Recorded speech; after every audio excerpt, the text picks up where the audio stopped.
All right, today we're going to jump into an ancient, influential poem, a psalm. Think of it as a sacred song. But we're not just going to read it. Oh no, we are going to deconstruct it, piece by piece, to really get inside its head and understand the powerful and frankly challenging worldview it's presenting. Let's get started.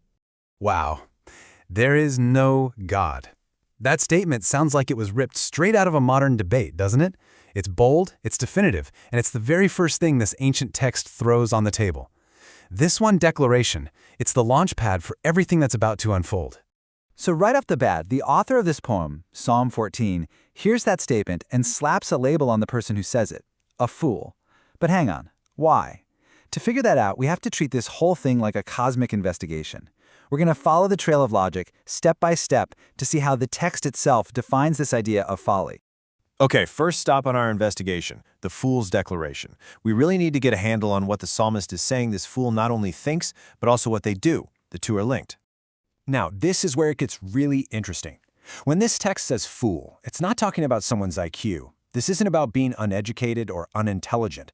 It's a moral diagnosis. The statement, "there is no God," isn't framed as some intellectual conclusion. It's presented as a belief that comes from deep in the heart, and it directly, inevitably, leads to corrupt, evil actions. And just like that, the perspective totally shifts. The camera zooms way out to a cosmic view. The poem describes this divine investigation, where God is looking down from heaven, scanning the entire human race. Which, of course, raises the big question, in this massive, planet-wide search of every single person, what's the criteria? What's on the divine checklist? What does it take to pass this inspection? And you know what? The checklist is actually super simple. The text gives us two clear standards. God is looking for anyone who is truly wise, and remember, that's a moral wisdom, not book smarts, and anyone who is actively seeking God. That's it. That's the whole test. So, the investigation is complete, the search has concluded, and now the psalmist delivers the findings. And let me tell you, this is one of the most stark, sweeping verdicts you'll find in any ancient literature. So, what did the search turn up? How many people met the criteria? The answer is 0. A big, fat 0. The text just lets that number hang in the air with this devastating simplicity. And just so we're all on the same page, that 0, that's the number of people the investigation found who actually do good. The verdict isn't just for some people. According to the psalmists, it's universal. No exceptions. I mean, the poem itself just lays it all out there, leaving absolutely no room for doubt. It uses its own powerful, absolute language to make the verdict crystal clear. It's this staggering, all-encompassing statement about the human condition, and it's an idea that would echo through history, becoming a cornerstone for a lot of later thinking on human nature. So, we have this pretty grim diagnosis, right? What now? What does this actually mean in the real world? Well, the psalm shifts again, moving from this universal verdict to the practical consequences. And it does this by drawing a super sharp contrast between two very different groups of people.